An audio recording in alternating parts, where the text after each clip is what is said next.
अपना नुकसान कर सामने वाले को नुकसान पहुंचाने की जो पॉलिसी रही उसके खिलाफ काफी नाराजगी थी और यही वजह है कि आज बात इस बिल्कुल बात इतनी बिगड़ गई है, ये एक बड़ी वजह कही जा सकती है। अमितेश, आप हमारे साथ तो बने रहिए। पशुपति पारस ने न्यूज 18 को फोन पर क्या कुछ कहा, उसकी 10 बड़ी बातों को हम जानते हैं।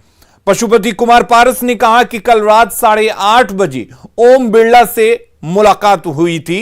आपको बता दें कि ये तमाम जो बातें हैं वो न्यूज 18 से पशुपति पारस ने की हैं और उन्होंने कहा है पागल में चली गई पार्टी का कहीं नामो निशान बिहार में नहीं रहा जी, इसलिए मजबूरन पार्टी को जीवित रखने के लिए और बड़े साहब के आत्मा को शांति पहुंचाने के लिए जी मजबूरी में मुझको ये कदम उठाना पड़ा और मैं भविष्य में जी पार्टी को जिंदा रखूंगा और बड़े साहब की आत्मा को संतुष्ट रखूंगा। वो जो उनकी कल्पना थी, जो उनका सोच था, शोषित दलित पीढ़ी के प्रति जो सोच था जी इसको मैं बरकरार रखूं।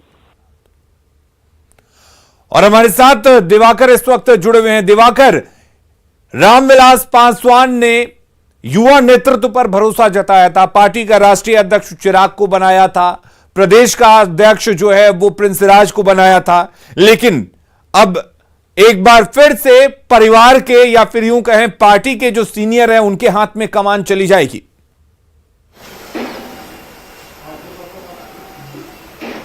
जी बिल्कुल, जब विधानसभा चुनाव थे और उस वक्त राष्ट्रीय अध्यक्ष जो चिराग पासवान है उन्होंने फैसला लिया था कि अलग जाकर एनडीए से अलग जाकर चुनाव लड़ेंगे।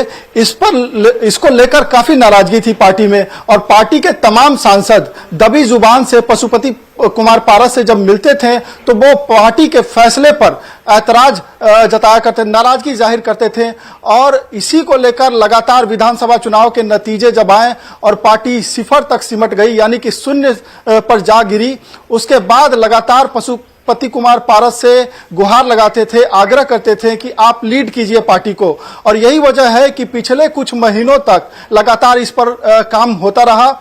और कल मैं बता दूं कि कल देर शाम बैठक हुई जिसमें सभी पार्टी के सांसद पशुपति कुमार पारस के नेतृत्व में उन्होंने भरोसा जताया। उन्होंने कहा कि अब संसद में आप ही हमारे नेता रहेंगे, पार्टी के राष्ट्रीय अध्यक्ष की कमान आप आगे बढ़कर संभालिए, क्योंकि पार्टी लगातार जो है वो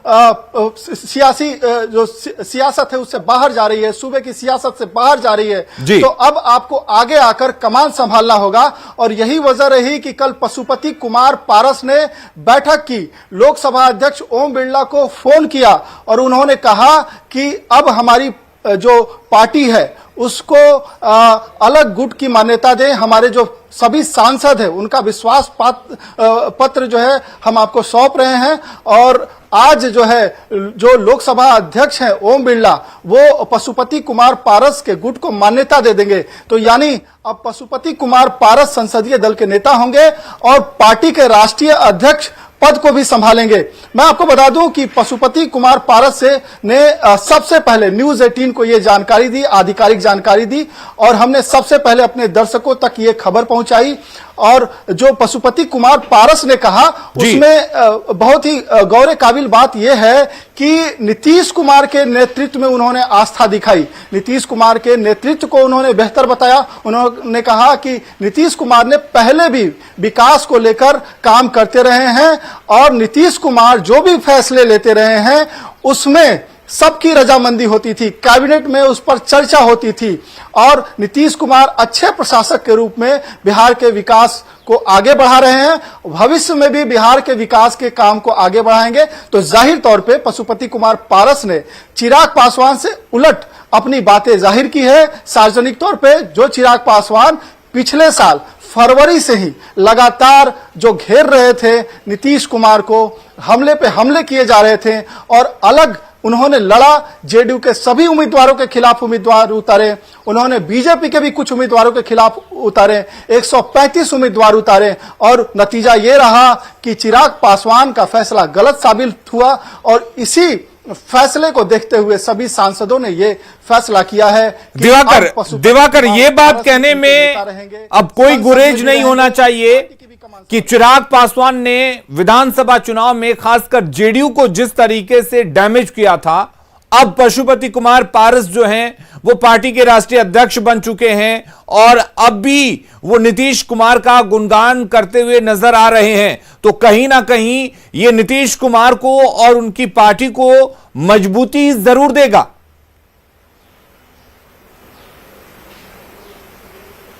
जी बिल्कुल, नीतीश कुमार के समर्थक रहे हैं पशुपति कुमार पारस। मैं आपको याद दिलाना चाहूंगा कि 2017 का वाकया, जब नीतीश कुमार महागठबंधन छोड़कर एनडीए में शामिल हुए थे और जब एनडीए में शामिल हुए तो लोजपा की तरफ से कोई मंत्री बना वो पशुपति कुमार पारस। पशुपति कुमार पारस विधानसभा चुनाव हार चुके थे, उन्हें विधान परिषद से लाया गया, वो भी नॉमिनेटेड सदस्य के रूप में, और उनको फिर पशुपालन मंत्री बनाया गया। तो पशुपति कुमार पारस के रिश्ते चाहे वो लालू प्रसाद रहे हों या नीतीश कुमार रहे हों, उनसे बेहतर रहे हैं। लगातार वो विधायक का चुनाव लड़ते रहे हैं और विधानसभा में उनकी इन नेताओं के साथ अच्छी बनती रही है, अच्छे संबंध रहे हैं। और यही वजह है कि पशुपति कुमार पारस ने नीतीश कुमार के नेतृत्व का समर्थन किया है, पुरजोर तरीके से किया है। उन्होंने ये भी कहा कि 2014 से एनडीए का पार्ट है लोजपा का अस्तित्व बरकरार रहेगा। उन्होंने ये कहा, बड़े साहब, जो उन्होंने अपने बड़े भाई रामविलास पासवान को जो हमेशा बड़े साहब कह के पुकारते थे, तो बड़े साहब के सपनों को जिंदा रखेंगे, पार्टी का अस्तित्व बरकरार रहेगा और पार्टी एनडीए में बनी रहेगी। तो ये मोटा मोटी जो तमाम खबरें हैं उस पर पुष्टि लगी है, आधिकारिक पुष्टि की है पशुपति कुमार पारस ने। और दोपहर में जब ओम प्रकाश बिरला जो है आधिकारिक तौर पे उनको मान्यता दे देंगे, जो चिट्ठी सौंपेंगे, पत्र सौंपेंगे, उसके बाद पशुपति कुमार पारस एक प्रेस कॉन्फ्रेंस करेंगे, औपचारिक रूप से ऐलान करेंगे।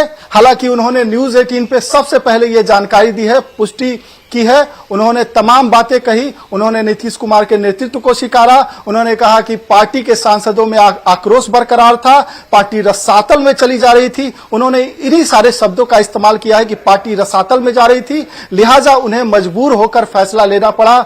जो उनके बड़े भाई हैं, उन्हें बड़े साहब कहा करते हैं पशुपति कुमार पारस। बड़े साहब के सपनों को जिंदा रखने के लिए, पार्टी के अस्तित्व को बरकरार रखने के लिए उन्हें यह फैसला लेना पड़ा। अब जो है चिराग पासवान अलग होंगे और एलजेपी की कमान पशुपति कुमार पारस के हाथों में होगी, संसद से लेके और पार्टी के संगठन तक। जी बिल्कुल दिवाकर, बहुत बहुत शुक्रिया आपका तमाम बातचीत के लिए। अमितेश भी हमारे